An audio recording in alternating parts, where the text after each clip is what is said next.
नमस्कार दोस्तों, स्वागत है आपका मेरे YouTube चैनल ज्ञानी बाबा जी में। तो दोस्तों, आज हम कंप्यूटर के विषय में बात करेंगे। कंप्यूटर के बारे में जानेंगे कि कंप्यूटर क्या है, उसकी विशेषताएं जानेंगे, कब इसका आविष्कार हुआ और तब से लेके आज तक क्या क्या चेंजेस आ रखे हैं, उन सब के बारे में आज हम पढ़ेंगे। और विंडोज 7 पे काम कैसे करना है, ये सारी चीज़ें आज हम वीडियो में आगे पढ़ेंगे। तो उम्मीद करता हूँ कि आप इस वीडियो को ध्यान। तो दोस्तों, चैप्टर 1 में हम introduction of computer, software, hardware क्या होता है, विंडोज 7 में काम कैसे करना है, विंडोज 7 क्या है, और रीजनल एंड लैंग्वेज ऑप्शन क्या होंगे, और altering system, date and time, ये हम कैसे कर सकते हैं, तो ये सब के बारे में जानेंगे। तो सबसे पहले हम इंट्रोडक्शन ऑफ कंप्यूटर में व्हाट इज़ कंप्यूटर के बारे में जानेंगे। लेकिन डेफिनेशन में जाने से पहले मैं आपको इसकी फुल फॉर्म से रूबरू करवाना चाहूँगा कि फुल फॉर्म इसके जो 8 शब्दों का जो ये अक्षर है, इसका हर एक शब्द का क्या महत्व है, क्या मीनिंग है। तो सबसे पहले हम समझते हैं व्हाट इज कंप्यूटर। तो कहता है जी, सी का मतलब होता है कॉमनली, ओ का होता है ऑपरेटेड, एम का मशीन, पी का पर्टिकुलरली, यू का यूज्ड फॉर, टी का टेक्निकल, ई का एजुकेशन, आर का रिसर्च। अब इसको हम थोड़ा फास्टली रिपीट करेंगे ताकि हम ये चीज़ हमको समझ में आ जाए।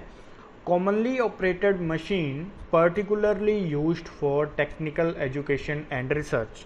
तो इससे एक चीज़ हमको समझ में आ रही है कि ये ज़्यादातर ऑपरेट होने वाली मशीन है जो कि टेक्निकल एजुकेशन और रिसर्च के कामों में यूज़ की जाती है। तो यही से हमें कंप्यूटर का पता चल जा रहा है कि एक ऑपरेटेड मशीन है जो टेक्निकल एजुकेशन और रिसर्च के कामों में यूज़ होती है।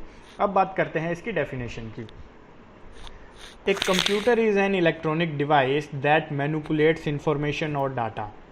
It has the ability to store, retrieve, and process data. You may already know that you can use computer to type documents, send mails, play games, etc. etc. कहता है computer एक electronic device है जो manipulate करता है आपके द्वारा दी गई इन्फॉर्मेशन को और डाटा को।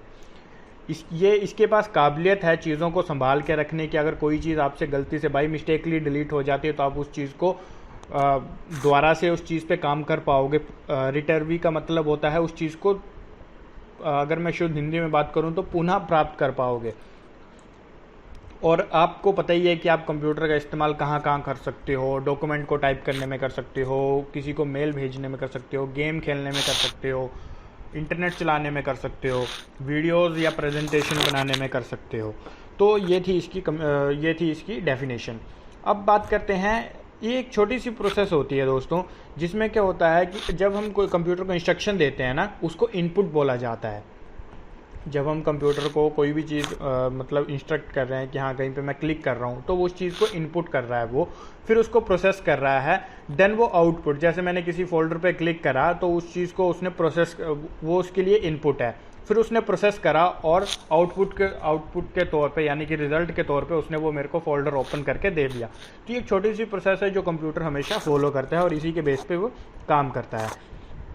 अब बात करते हैं कंप्यूटर की क्लासिफिकेशन के बारे में। कंप्यूटर की शुरुआत कब से हुई, इसकी क्लासिफिकेशंस के बारे में जानते हैं। तो 19th सेंचुरी में इंग्लिश मैथ के जो प्रोफेसर थे चार्ल्स बेबेज, उन्होंने इसकी शुरुआत करी थी। ऐसा नहीं है कि इससे पहले कंप्यूटर हुआ करते थे, लेकिन वो सिर्फ मैकेनिकल, यानी कि वो सिर्फ मैकेनिकल के कामों में यूज़ होते थे, उसमें मेमोरी वगैरह नहीं होती थी उन कंप्यूटरों में। और जो सबसे पहला कंप्यूटर था इतिहास का, उसको अबेकस का नाम दिया गया था, उसको अबेकस कहा जाता था। चार्ल्स बेबेज को फादर ऑफ द कंप्यूटर इसलिए कहा जाता है क्योंकि इन्होंने एक डिफरेंस इंजन बनाया था, एनालिटिक इंजन का नाम दिया गया था जिसको, और उसमें उन्होंने मेमोरी की शुरुआत चार्ल्स बेबेज ने करी थी, जो कि बहुत यूज़फुल चीज़ है। तो इसलिए इनको फादर ऑफ द कंप्यूटर कहा जाता है। लेकिन इसका तात्पर्य ये नहीं है कि 19th सेंचुरी से पहले कंप्यूटर इस्तेमाल नहीं होते थे, बट वो सिर्फ टेक्निकल चीज़ों के लिए यूज़ किया जाता था, उनको उसमें मेमोरी वगैरह ये सब चीज़ें नहीं होती थी। तो चार्ल्स बेबेज जी आए, इन्होंने फिर मेमोरी की शुरुआत करी एक डिफरेंस इंजन के साथ, तो इसलिए इनको फादर ऑफ दी कंप्यूटर कहा जाने लगा। अब इसकी क्लासिफिकेशंस के बारे में बात करते हैं। तो कंप्यूटर को 5 जनरेशन में क्लासिफाइड किया गया है। जो इसकी पहली जनरेशन है वो 1946 से 1956 के बीच की है। इसमें वैक्यूम ट्यूब का इस्तेमाल किया जाता था कंप्यूटर को ऑपरेट करने के लिए। ये एक रूम के साइज जितना कंप्यूटर था, जिसको ये जो एक रूम के साइज जितना कंप्यूटर था जिसको ऑपरेट करने के लिए वैक्यूम ट्यूब का इस्तेमाल किया जाता था। और तो और इसको ऑपरेट करने के लिए मतलब एक सिंगल आदमी इस चीज़ को ऑपरेट नहीं कर सकता, ये इतना बड़ा कंप्यूटर था। और ये मल्टीटास्किंग भी नहीं था, ये एक टाइम पे एक ही चीज़ कर पाता था ये। और ये साइज़ में बहुत बड़ा था, तो इसमें क्या थी, हीट की समस्या, यानी कि ये गर्म बहुत जल्दी हो जाता था। तो अब हम दूसरे जनरेशन की बात करते हैं जो कि 1956 से लेकर 1964 के बीच में रही। इसमें ट्रांजिस्टर का इस्तेमाल किया जाने लगा कंप्यूटर को ऑपरेट करने के लिए। जहां हम पहले वैक्यूम ट्यूब का इस्तेमाल किया करते थे फर्स्ट जनरेशन में, वहां सेकंड में ट्रांजिस्टर का इस्तेमाल मतलब किया जाने लगा। और इसका साइज़ पहले से डिक्रीज़ किया गया, जिससे क्या हो गया, ये हीट भी कम करने लगा और जगह भी कम लेने लगा। फिर थर्ड जनरेशन की बात करते हैं। तो थर्ड जनरेशन हमारी 1964 से लेकर 1971 के बीच में रही। इसमें इंटीग्रेटेड सर्किट्स का इस्तेमाल किया गया।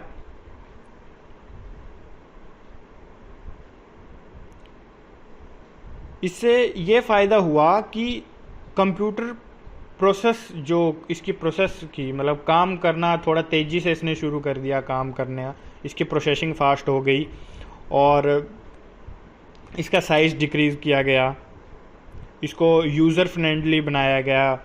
इसमें मॉनिटर वगैरह का इस्तेमाल भी, मतलब ऑपरेटिंग सिस्टम वगैरह का इस्तेमाल भी किया जाने लगा। फिर चौथी पीढ़ी 1971 से लेकर 1985 के बीच में रही। इसमें यह खासियत थी चौथी पीढ़ी में कि इसमें माइक्रो प्रोसेसर का इसमें इस्तेमाल किया गया।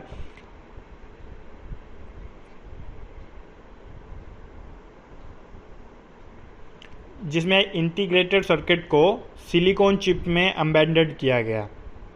इसका जो साइज़ था वो डिक्रीज़ किया गया पहले से, और जो इसकी प्रोसेसिंग थी वो पहले से और फास्ट, मतलब पहले से ये प्रोसेस जो चीज़ें धीरे धीरे अगर किसी चीज़ में काम करता तो उसके काम करने की जो स्पीड थी वो भी इसमें बढ़ोतरी हुई, वो भी स्पीड भी इसकी बढ़ गई काम करने की। फिर आती है पांचवी पीढ़ी जो कि 1985 से लेकर अब तक चली आ रही है। तो इसमें आर्टिफिशियल इंटेलिजेंस का जो है उपयोग किया गया। आर्टिफिशियल इंटेलिजेंस मतलब कि पहले हर एक चीज़ को ऑपरेट करने के लिए हमें हर बार इसको इंस्ट्रक्शन देनी पड़ती थी कि हाँ मतलब ये है, हर बार हर एक चीज़ के लिए इसको इंस्ट्रक्शन देनी पड़ती थी। लेकिन जब से ये आर्टिफिशियल इंटेलिजेंस में जब लॉन्च हुआ तो ये कुछ हद तक चीज़ें अपने आप समझने लगा कि हाँ मुझे अब अगर कोई भी, हमको हर एक चीज़ के लिए इसको इंस्ट्रक्शन देने की ज़रूरत नहीं पड़ती थी आर्टिफिशियल इंटेलिजेंस में।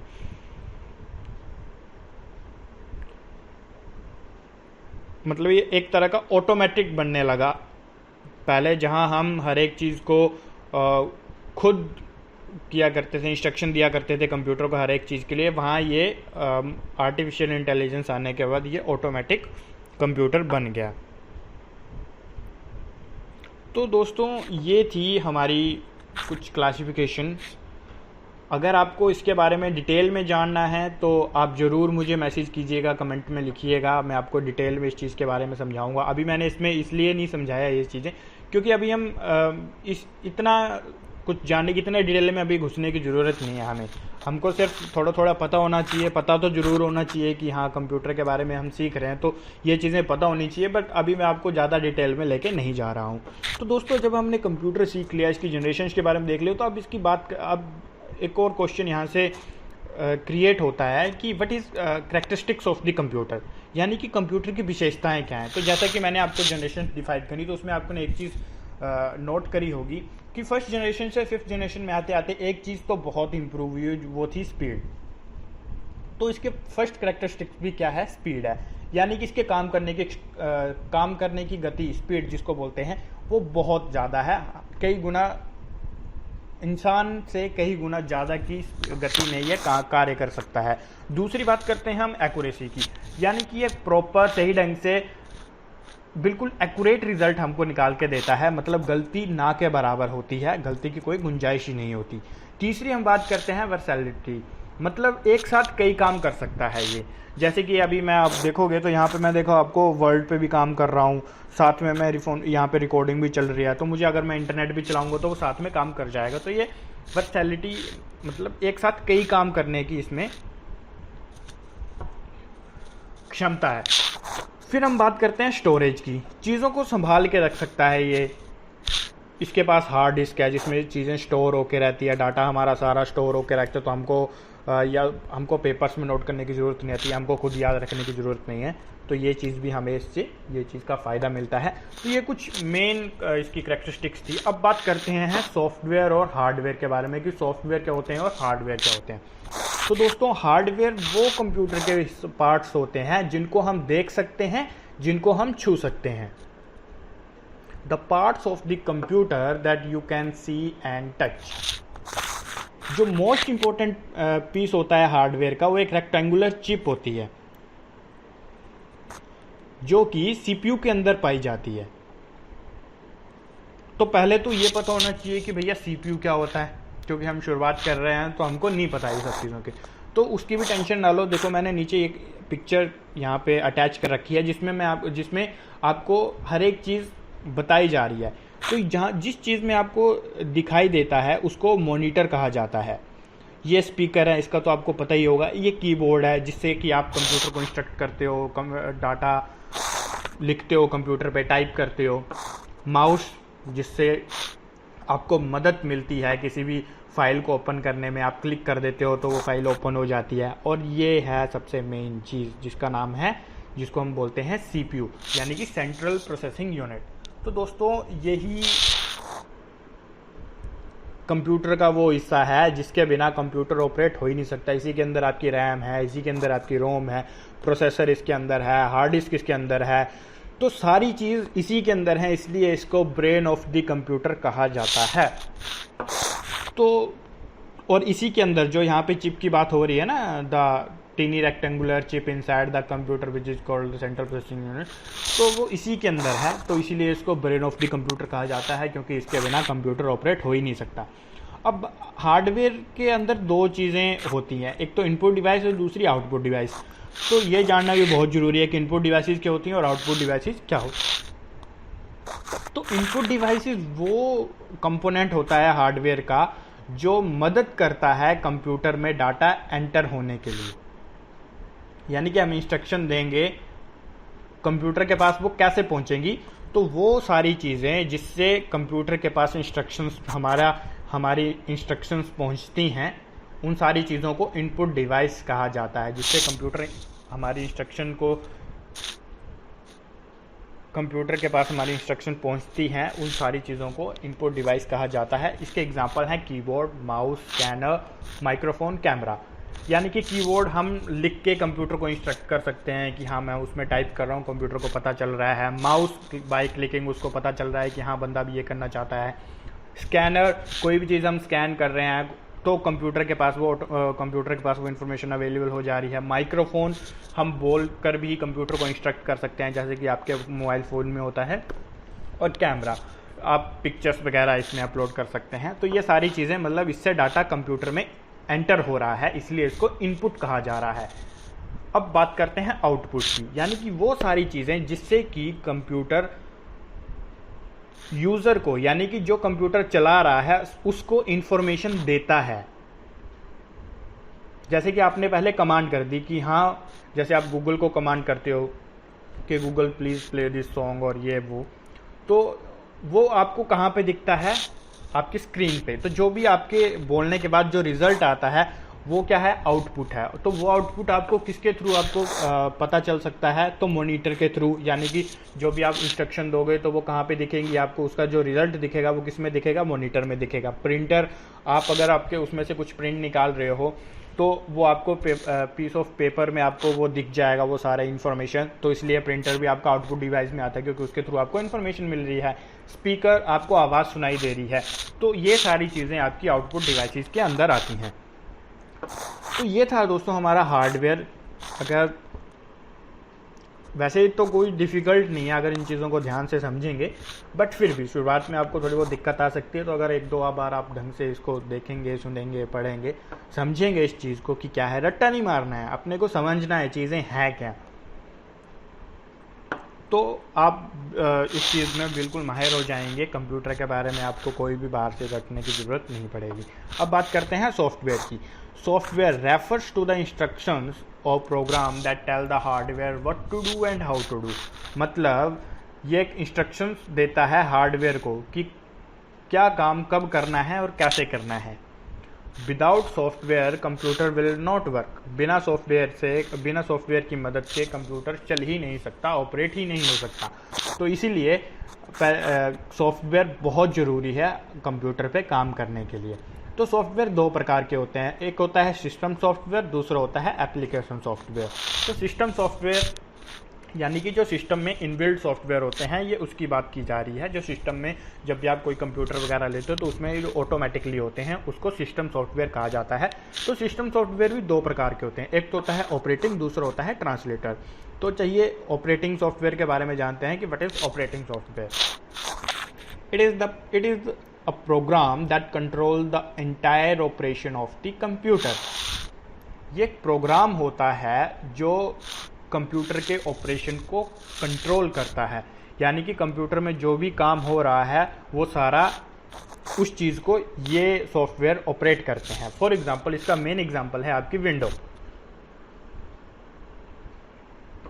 दूसरा आता है हमारा ट्रांसलेटर प्रोग्राम। तो ये कंप्यूटर की लैंग्वेज के लिए होता है, तो इसलिए मैंने इसको ज़्यादा डिफाइन नहीं करा है क्योंकि इसके बारे में डीपली हमको घुसने की ज़रूरत है नहीं, बट फिर भी थोड़ा बहुत हमको पता होना चाहिए। तो इसलिए मैंने आपको इसके एग्जांपल दे रखे हैं, कंपाइलर और इंटरप्रेटर। अब बात करते हैं एप्लीकेशन सॉफ्टवेयर की। तो दोस्तों एप्लीकेशन सॉफ्टवेयर भी हमारे दो प्रकार के होते हैं, एक होता है रेडीमेड, दूसरा होता है टेलर मेड। तो रेडीमेड मतलब पता लग रहा है, रेडीमेड मतलब खरीदा हुआ बाहर से जो मार्केट में अब इजीली अवेलेबल हो जाए हमको मार्केट में, उसको रेडीमेड सॉफ्टवेयर बोलते हैं। टेलर मेड सॉफ्टवेयर कौन से होते हैं जी? टेलर मेड सॉफ्टवेयर वो सॉफ्टवेयर होते हैं जिनको हम अपनी ज़रूरत के हिसाब से बनवाते हैं। आजकल आपने देखा होगा कि चाहे वो केमिस्ट शॉप हो, चाहे कोई छोटे मोटे बिजनेस होते हैं, तो वो अपनी ज़रूरत के हिसाब से जो जो उनको सॉफ्टवेयर में ऑप्शन चाहिए वो उन ऑप्शनों को क्रिएट करवाते हैं जो भी सॉफ्टवेयर बनाता है उस पर। तो उसको हम टेलर मेड सॉफ्टवेयर कहा जाता है, उस चीज़ उन सॉफ्टवेयर को जो भी हमारी स्पेसिफिकेशन हमारी ज़रूरत के हिसाब से बनाए जाते हैं। तो अब विंडो 7 की ओवरव्यू की बात करते हैं। तो विंडो 7 है क्या चीज़, इस चीज़ को समझते हैं। तो window 7 is an operating system. जैसे कि मैंने आपको जब ऑपरेटिंग सॉफ्टवेयर के बारे में पढ़ रहे थे, मैंने आपको पहले ही बताया था कि इसका मेन एग्जांपल है आपकी विंडो। तो इसमें वही कह रहा है कि window 7 is an operating system launch by Microsoft in 2009 में आपकी विंडो 7 लॉन्च हुई थी। और ये इससे पहले हम किस में काम किया करते थे? एक्सपी में काम किया करते थे और विस्टा में काम किया करते थे। ओएस मतलब ऑपरेटिंग सिस्टम, शॉर्ट में मैंने लिखा है। Allows your computer to manage software and perform task. तो ये आपके कंप्यूटर की मदद करता है सॉफ्टवेयर को मैनेज करने में और उसमें जो भी हम काम कर रहे हैं उस चीज़ में।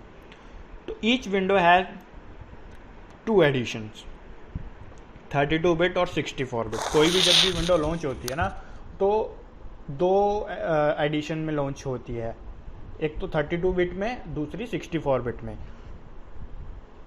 तो जब भी आप कोई सॉफ्टवेयर इंस्टॉल करते हो अपने कंप्यूटर में या करोगे, तो आपको ये चीज़ ज़रूर चेक करनी है कि जो आपका जो ऑपरेटिंग सिस्टम है वो 64 बिट का है या 32 बिट का है, क्योंकि आपको सॉफ्टवेयर फिर उसी हिसाब से इंस्टॉल करना पड़ेगा।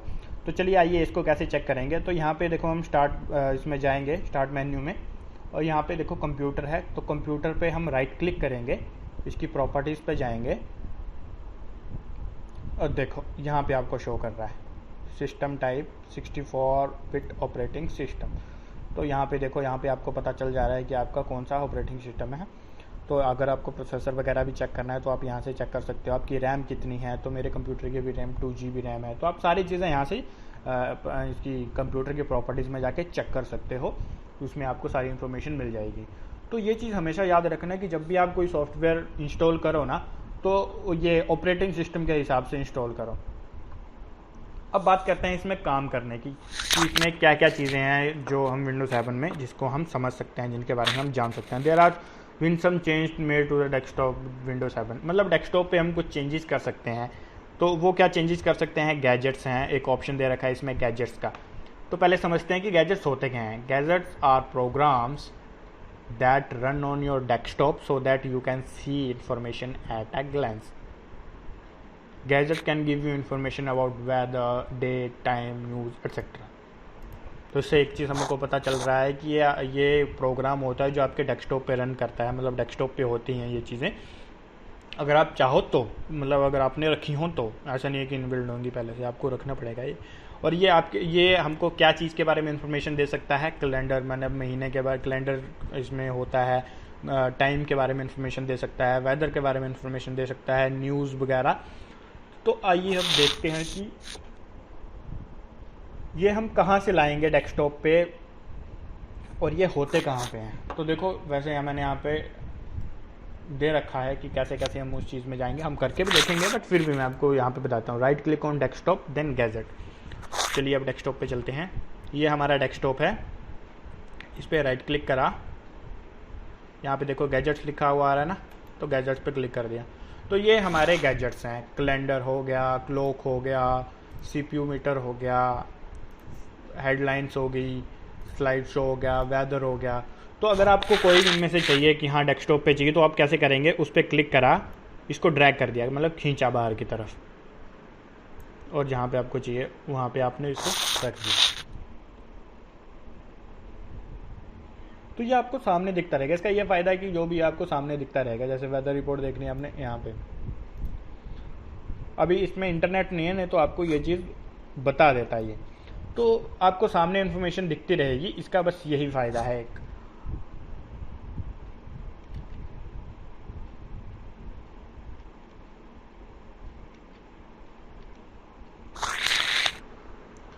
तो अब बात करते हैं कस्टमाइजिंग ए गैजेट, मतलब इसको हम अपने हिसाब से कैसे इसमें सेटिंग्स कर सकते हैं। For customizing gadget on settings make necessary changes as you need, मतलब जो आपको चाहिए आप उस हिसाब से इसमें पिक्चर्स वगैरह ऐड कर सकते हो जो आपको चाहिए। तो वो कैसे करेंगे, यहाँ पे राइट क्लिक करा, गैजेट्स में गए, यहाँ पे स्लाइड शो में जाएंगे, स्लाइड इसको आप बाहर रख लो पहले, तो ये रख दिया आपने। अब जब आप इस पर क्लिक करोगे ना, तो देखो यहाँ पे सेटिंग का ऑप्शन आ रहा है, तो सेटिंग के ऑप्शन में आपने क्लिक करा, तो कोई भी आपको पिक्चर्स वगैरह आपने अपनी मर्जी से यहाँ पे पिक्चर्स वगैरह लगानी है, तो यहाँ से यहाँ पर इसको बोलते हैं ड्रॉप डाउन लिस्ट। तो आपने इस पर क्लिक करा, तो यहाँ पे 3 फोल्डर दे रखे हैं जो कंप्यूटर में इनबिल्ड होते हैं फोल्डर। तो या तो अगर आपके इन फोल्डर्स में पिक्चर्स हैं, तब तो आप इस पर क्लिक करके वो आपकी सारी फ़ोटो ऑटोमेटिकली यहाँ से आप टाइम सेट कर सकते हो कि आपको कितने सेकंड बाद आपकी पिक्चर चेंज चाहिए, आपको जो भी यहाँ पे होगी, तो वो आप कर सकते हो। अगर आपके जो पिक्चर्स वगैरह है वो इनमें नहीं है, कहीं और है, तब यहाँ पे 3 डॉट देख रहे हो, इस पर क्लिक करोगे तो यहाँ से आपको पूछेगा कि भैया कहाँ पे है आपका। तो आप वहाँ पे जाओगे, उस फोल्डर को क्लिक करोगे, जैसे मान के चलो आपका कंप्यूटर में है, डी ड्राइव में है, तो जाओगे आप उस फोल्डर को सिलेक्ट करोगे, तो वो सारी चीज़ें, वो सारे जो भी आप सिलेक्ट करोगे वो आपको यहाँ पे दिखेगा। तो ये एक आप यहाँ पे ये कर सकते हो, अपने तरीके से आप पिक्चर्स वगैरह यहाँ पे सिलेक्ट कर सकते हो। अब बात करते हैं टास्क बार की। तो task bar, when we open file and program there icon will shown up on the task bar. कहता है कि जब भी हम कोई फाइल या प्रोग्राम ओपन करते हैं ना, तो उसका आइकन मतलब जो उसका लोगो होता है वो टास्क बार में शो करता है। तो चलो पहले तो ये देखते हैं कि देखो, जहाँ मैं अभी इसको ओपन कर रहा हूँ, तो देखते हैं इसका लोगो कहाँ पे शो होता है। जहाँ पे ये लोगो शो होगा उसको टास्क बार कहते हैं। तो ये तो हमने समझ कर लिया। तो चलो अभी देखते हैं। तो देखो मैंने इस पर डबल क्लिक करा, अब देखो इसका लोगो यहाँ पे मेरे को नीचे शो हो रहा। तो इट मीन्स ये जो है ये हमारी टास्क बार है। अब टास्क बार की प्रॉपर्टीज के बारे में जानेंगे कि टास्क बार में हम क्या चेंजेस कर सकते हैं।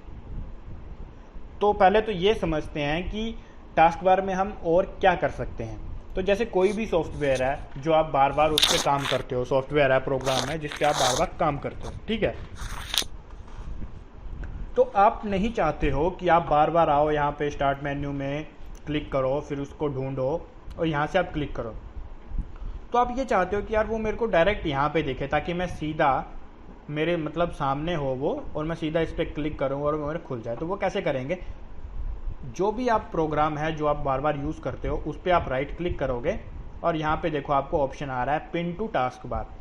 तो जब आप पिन टू टास्क बार करोगे तो ये ऑटोमेटिकली आप यहाँ पे आ जाएगा। तो अगली बार जब भी आप उसको ओपन करोगे तो आपको स्टार्ट मेन्यू में जाने की ज़रूरत नहीं पड़ेगी, आप डायरेक्ट यहाँ से क्लिक करोगे और आप वो क्या है आपका प्रोग्राम खुल जाएगा।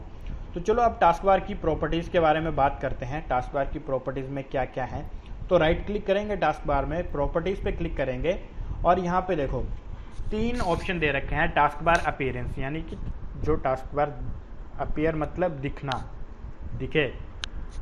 लॉक द टास्क बार मतलब ये चीज़ कैसे समझ में आएगी, इस चीज़ को बाद में देखते हैं। पहले देखते हैं ऑटो हाइड द टास्क बार। तो यहाँ पे लॉक द टास्क बार हटा दी, यहाँ पे ऑटो हाइड पे मैंने क्लिक करा और अप्लाई कर दिया। अब इस पर आप क्या देख रहे हो, पहले जो मेरे को टास्क बार यहाँ पे दिख रही थी नीचे, वो अभी नहीं दिख रही है। तो वो कैसे आएगी, यहाँ पे नीचे जब मैं कर्सर लाता हूँ तो वो टास्क बार आपकी ऑटोमेटिकली आ जाती है। जब कर्सर ऊपर करता हूँ तो वो टास्क बार हट जाती है। तो ऑप्शन पे ही लिखा हुआ है ऑटो हाइड द टास्क बार, मतलब अपने आप टास्क बार हाइड हो जाए, छुप जाए। दूसरा आता है यूज़ स्मॉल आइकन्स।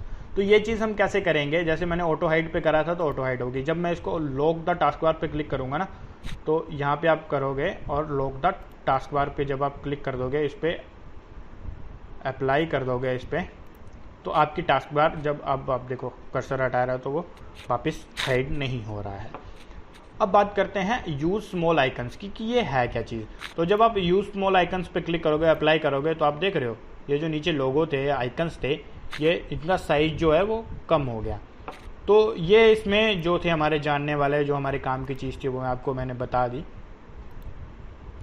अब टास्क बार आपको कहाँ पे चाहिए, नीचे चाहिए, इस साइड चाहिए, इस साइड चाहिए या ऊपर चाहिए, तो वो भी आप कर सकते हो। जब आप लेफ़्ट में करोगे, अप्लाई करोगे, तो आपकी टास्क बार देखो लेफ़्ट में आ गई।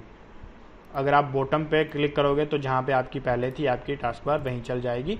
तो ये आप अपनी तरीके से जैसा आपको अच्छा लगे आप इस चीज़ का इस्तेमाल कर सकते हो, इस चीज़ को यूज़ कर सकते हो। अब डेस्कटॉप के बैकग्राउंड की बात करते हैं।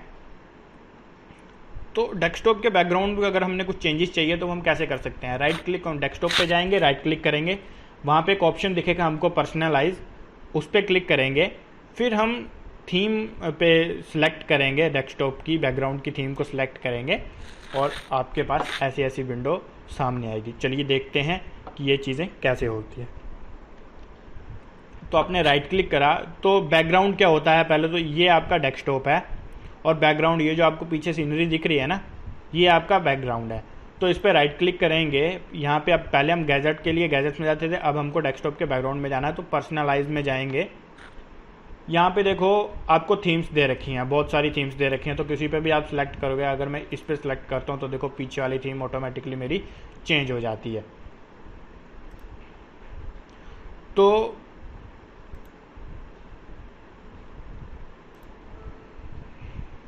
देखो जब मैंने इस पर क्लिक करा तो मेरे पीछे वाला जो बैकग्राउंड था वो चेंज हो गया। जब मैं इस पर क्लिक करूँगा तो फिर ये आ जाएंगे। इसमें देखो आपको 3 दिख रही हैं, तो ये टाइम टू टाइम चेंज होती रहेंगी। तो इसकी सेटिंग कहाँ से मिलेंगी हमको ऑटोमेटिकली, मतलब टाइम टू टाइम चेंज होने वाली। तो यहाँ पे देखो डेस्कटॉप बैकग्राउंड है, इस पर क्लिक करेंगे तो यहाँ पे जो कंप्यूटर के ऑटोमेटिक जो कंप्यूटर में इनबिल्ड हैं वो सारी पिक्चरें यहाँ आपको दिख रही हैं। अगर आप चाहते हो कि आपको यहाँ पे कुछ और लगवाना है, कुछ और लगाना, चाहे आपको अपनी पिक्चर लगानी है, कोई अपने फेवरेट हीरो की, हीरोइन की, या कुछ भी जो आपको पसंद है, और आपने वो उस चीज़ को आप कैसे लगा सकते हो। तो यहाँ पे देखो ब्राउज़ पे जाओगे आप, कोई भी फोल्डर जिसमें भी आपने अपने फ़ोटोज़ रख रखे हैं या वो पिक्चर रख रखी है जो आपको बैकग्राउंड में चाहिए, वहाँ पे जाके उस चीज़ को सिलेक्ट करोगे और उस चीज़ को ओके कर दोगे, ठीक है। फिर यहाँ पे आप टाइम भी सिलेक्ट कर सकते हो कि कितने मिनट बाद आपकी बैकग्राउंड की इमेज चेंज होनी चाहिए। जब आप मल्टी इमेजेस को सिलेक्ट करते हो तो 10 सेकेंड, 30 सेकेंड, तो यहाँ से आप टाइम सिलेक्ट कर सकते हो। टाइम सिलेक्ट करने के बाद जब आप सेव चेंजेस करोगे तो वो आपकी सेटिंग सेव हो जाएगी जिस तरीके से आपने उसको सेव किया होगा। अब बात करते हैं स्क्रीन सेवर की। स्क्रीन सेवर होते क्या हैं, तो स्क्रीन सेवर के लिए देखो मैंने पर्सनलाइज मैंने ओपन कर रखा है, तो इसलिए मैं डायरेक्ट वहाँ पे जा रहा हूँ। यहाँ पे देखो लास्ट में स्क्रीन सेवर का ऑप्शन दे रखा है, उस पर क्लिक करेंगे। स्क्रीन सेवर अभी तो मैंने अपने कंप्यूटर यहाँ पे नन दिख रहा है, यानी कि मैंने इस ऑप्शन को यस नहीं करा है। मैं इस ऑप्शन का इस्तेमाल नहीं कर रहा हूँ। बट आपको करना हो तो आप क्या कर सकते हैं, यहाँ पे 3D टेक्स्ट, 3D टेक्स्ट मतलब कोई भी चीज़ आप कंप्यूटर पे लिखो वो 3D में आए, तो वो कैसे कर सकते हैं। यहाँ पे देखो 3D सेट मैंने अभी यहाँ पे अपने चैनल का नाम लिख रखा है। अब ये नाम आप कैसे लिख सकते हो, सबसे पहले तो ये चीज़ जाननी होगी कि ये नाम आप कैसे लिख सकते हो। तो यहाँ से आप उस 3D सेलेक्ट करोगे, सेटिंग्स में जाओगे और यहाँ पे देखो, यहाँ पे कस्टम टेक्स्ट है ना, तो यहाँ पे आप कुछ भी लिख सकते हो। यहाँ पे मैंने देखो अपने चैनल का नाम लिख रखा हुआ, आपको जो भी लिखना है आप यहाँ से इसको लिख सकते हो। फिर चूज़ फ़ॉन्ट में करके उसका फ़ॉन्ट, उसका डिज़ाइन सेलेक्ट कर सकते हो, कैसे बड़ा छोटा जो भी रखना है आपको। फ़ॉन्ट स्टाइल सेलेक्ट कर सकते हो, जो भी आपको अच्छा लगे आप करो। यहाँ से रोटेशन टाइप में मतलब जिस तरीके से वो मूव करेगा पीछे, वो कैसा होना चाहिए, स्पिन होना चाहिए, सीसा होना चाहिए, वोबल होने चाहिए। तो यहाँ से आप जो आपको अच्छा लगे उसको सिलेक्ट कीजिए, ओके कीजिए, तो यहाँ से वो ऐसा दिखेगा। तो ये कैसे होगा, देखो यहाँ पे मैंने टाइम रख रखा है कि जब मैं 1 मिनट तक अपने माउस को या अपनी कंप्यूटर को, अपने माउस वगैरह को या कीबोर्ड को हाथ नहीं लगाऊंगा ना, तो 1 मिनट बाद वो ऐसे जो भी मैंने टेक्स्ट रखा होगा वो ऑटोमेटिकली ऐसे मेरे को दिखना शुरू हो जाएगा 1 मिनट बाद। ठीक है, तो अगर आप यहाँ पर आपको 2 मिनट रखना है, 5 मिनट रखना है, तो आप यहाँ से टाइम बढ़ा सकते हो जो आपको सही लगे। तो अभी मेरे को ये चीज़ नहीं रखनी है, तो इसलिए मैं क्यों नहीं रखनी है, देखो power management, conserve energy of maximizing performance by adjusting display brightness and, तो ये एनर्जी को मैक्सिमाइज कर लेगा, मतलब एनर्जी ज़्यादा खींचेगा, तो जिससे इम्पैक्ट पड़ेगा आपके डिस्प्ले पे, ब्राइटनेस, पावर सेटिंग पे। तो इसलिए मैं इस चीज़ को इस्तेमाल नहीं करता हूँ। अगर आपको करना है तो आप कर सकते हो। ठीक है जी।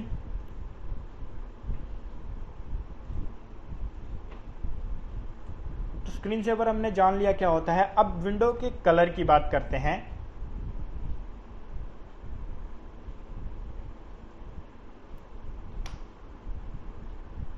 वही हम वहीं पे जाएंगे, पर्सनल राइट क्लिक करके डेस्कटॉप में पर्सनलाइज में जाएंगे। देखो यहाँ पे पहले जब हमने डेस्कटॉप बैकग्राउंड के बारे में पढ़ा था, उसी के बगल में विंडो कलर के बारे में लिखा हुआ है। तो ये कलर है, मतलब विंडो का कलर है ये। तो यहाँ से आप कोई भी कलर सेलेक्ट कर सकते हो, उसकी कलर इंटेंसिटी बढ़ा सकते हो, कम ज़्यादा कर सकते हो, वो आपके ऊपर है। जैसा आपको अच्छा लगे आप इस चीज़ को इस्तेमाल कर सकते हो। अब बात करते हैं माउस की। पहले तो ये समझते हैं माउस क्या है। माउस एक वो हार्डवेयर है जो हमें मदद करता है किसी भी फाइल को ओपन करने में, क्लोज करने में। तो ये माउस हमको समझ में आ गया कि इसका क्या काम है। अब इसकी प्रॉपर्टीज़ इसकी पहले प्रॉपर्टीज़ के बारे में जानते हैं कि इसकी प्रॉपर्टीज़ हैं क्या। तो देखो प्रॉपर्टीज़ में जाने के लिए हमको क्या करना पड़ेगा, स्टार्ट बटन, ये होता है आपका स्टार्ट बटन। देखो जैसे आप इस पर माउस कर्सर ला रहे हो तो वहाँ पे स्टार्ट लिखा हुआ आ रहा है। ठीक है, या तो आप विन की, आपके कीबोर्ड पे एक ऐसा बटन होता है लास्ट रो में राइट साइड में, जिसमें विंडो का साइन होता है, तो उसको विंड की बोलते हैं शॉर्टकट में। तो उस पर क्लिक करेंगे। देखो मैं स्टार्ट बटन पे क्लिक करा, फिर कहाँ पे क्लिक करेंगे, कंट्रोल पैनल पे। तो यहाँ पे देखो कंट्रोल पैनल है, उस पर क्लिक करेंगे। देन हार्डवेयर एंड साउंड पे क्लिक करेंगे, हार्डवेयर एंड साउंड ये रहा। देन माउस पे क्लिक करेंगे। माउस हमारा कहाँ पे, देखो डिवाइसेज एंड प्रिंटेड में ऊपर माउस है। तो जब मैंने इस पर क्लिक करा तो मेरे सामने ये एक न्यू पेज विंडो ओपन हो गई मेरे सामने। तो अब इसमें देखते हैं कि क्या इसमें हम चेंजेस कर सकते हैं। तो जब भी आप डबल क्लिक करते हो किसी भी फाइल को ओपन करने के लिए, तो उसकी स्पीड आप कम ज़्यादा कर सकते हो। ठीक है, पॉइंटर, जैसे कि मेरा यहाँ पे भी एरो आ रहा है क्योंकि मैंने नॉर्मल सेलेक्ट कर रखा है। आप यहाँ से कोई भी जो आपको अच्छा लगे वो आप सिलेक्ट कर सकते हो, तो आपका कर्सर ऐसे दिखेगा। अभी मेरा देखो ऐसे दिख रहा है ना, जब आप ये सब सिलेक्ट करोगे तो आपका ऐसा दिखेगा। तो यहाँ जब भी आपको कोई भी आपको सिलेक्ट करना है तो आप उसको सिलेक्ट करके यहाँ से अप्लाई करके ओके कर सकते हो, तो वो आपका कर्सर उसी हिसाब से आ जाएगा। तो ये हमने माउस की प्रॉपर्टीज़ के बारे में जान लिया। अब जानते हैं रीजनल एंड लैंग्वेज के बारे में, और इसका अगला टॉपिक है हमारा डेट एंड सेटिंग। तो इनको एक ही साथ पढ़ लेंगे, इसलिए मैंने दोनों टॉपिक का एक नाम दे लिया है। तो इसके लिए हम कहाँ जाएंगे, कंट्रोल पैनल पे जाएंगे। कंट्रोल पैनल के लिए आपको स्टार्ट बटन पे जाना है, कंट्रोल पैनल पे क्लिक करना है। यहाँ पे आपको कहाँ पे जाना है, देखो रीजन एंड लैंग्वेज पे जाना है। तो रीजनल लैंग्वेज पे यहाँ पे ये रहा आपका, इस पर डबल क्लिक करा, रीजनल लैंग्वेज पे करा, तो ये सारी चीज़ें हैं। शॉर्ट डेट यानी कि डेट आपको कैसी चाहिए, यहाँ पे देखो एम है, डी है और वाई। एम मतलब मंथ, डी मतलब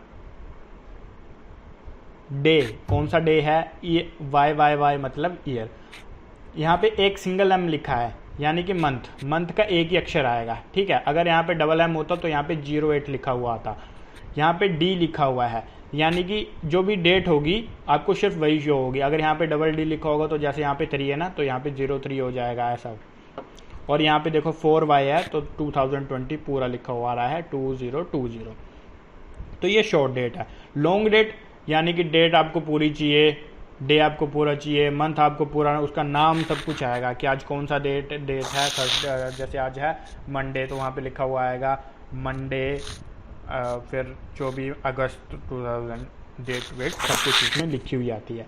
शॉर्ट टाइम, वीक टाइम, तो ये सारी चीज़ें इसमें एडिशनल सेटिंग्स में आप जाओगे तो यहाँ पे देखोगे नंबर सबसे पहला आपका आता है, उसमें लिखा हुआ है डेसिमल सिंबल। डेसिमल का सिंबल आपको पता ही है ये होता है। अब कहता है कि number of digit after decimal. अब आपको कोई भी, आप जब आप कैलकुलेशन करते हो तो आपको डेसिमल के बाद कितने नंबर चाहिए, तो कंप्यूटर ने यहाँ पे 2 सेलेक्ट कर रखा है, तो वो आपके ऊपर, आप यहाँ पे 3 भी सिलेक्ट कर सकते हो, 4 भी सिलेक्ट कर सकते हो, 5 भी सिलेक्ट कर सकते हो। यहाँ पे अगर 2 सिलेक्ट करा है तो 2 के बाद ये तीसरा राउंड ऑफ ले लेगा उस चीज़ को, ठीक है। तो ये आप उस चीज़ को कर सकते हो जो भी आपको सही लगे, पर मेरे हिसाब से आपको इन सब चीज़ों के साथ छेड़खानी नहीं करनी चाहिए। ये सिर्फ आपके इन्फॉर्मेशन के लिए थी, इसलिए मैं आपको बता रहा हूँ। मैं भी इसमें कोई चेंजेस आपको करके नहीं दिखा रहा हूँ, तो इन चीज़ों के साथ आप ना लगें। बस आपकी जानकारी के लिए मैं आपको इन सब सारी चीज़ों के बारे में बता रहा हूँ। फिर हम बात करते हैं, जो हमारा अगला टॉपिक था वो था date and setting altering. Date and setting के हम कैसे चेंजेस कर सकते हैं डेट और टाइम में। तो उसके लिए वही कंट्रोल पैनल पे जाएंगे, यहाँ पे देखो डेट एंड टाइम लिखा हुआ है, उस पर क्लिक करेंगे तो ये हमारे सामने आता है। तो यहाँ पे अगर आपको डेट और टाइम चेंज करना है तो आप कर सकते हो। मैं इसको एज अ गेस्ट यूज़र मैं इसको चला रहा हूँ, इसलिए मेरे से परमिशन ले रहा है ये कोई भी चेंजेस करने के लिए। तो देखो, अगर आपको कोई भी अगर डेट आपको सिलेक्ट करनी है तो आप यहाँ से सिलेक्ट कर सकते हो, टाइम चेंज करना है तो आप यहाँ से कर सकते हो ईजिली, तो वो आपका वहाँ पे चेंज हो जाएगा।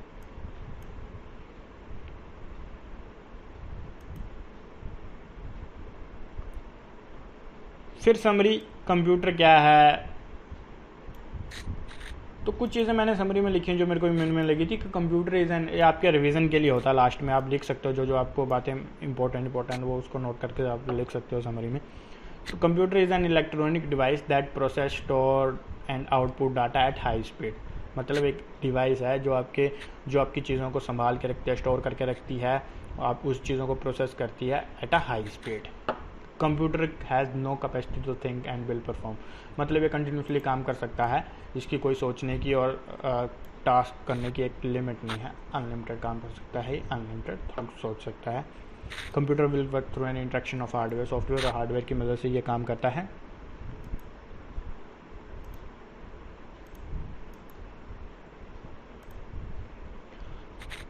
The process of entering data into the computer. मतलब कंप्यूटर में डाटा एंटर करने की प्रोसेस को इनपुट डिवाइस कहा जाता है, और जहाँ से यूज़र को इन्फॉर्मेशन मिलती है उसको आउटपुट डिवाइस कहा जाता है। तो आज के लिए दोस्तों इतना ही। तो दोस्तों उम्मीद करता हूँ कि आपको मेरी वीडियो अच्छी लगी होगी। जो भी मैंने इन्फॉर्मेशन आपके साथ शेयर करी वो आप उस चीज़ को ध्यान से सुने होंगे और उस चीज़ को समझे होंगे। अगर कोई ऐसी चीज़ है जो आपको लगता है कि हाँ आपको उसके बारे में डिटेल में समझना है और डिटेल में जानना है तो आप मेरे को ज़रूर बताएं, मैं आपके लिए डिटेल में वीडियो लेके आऊँगा।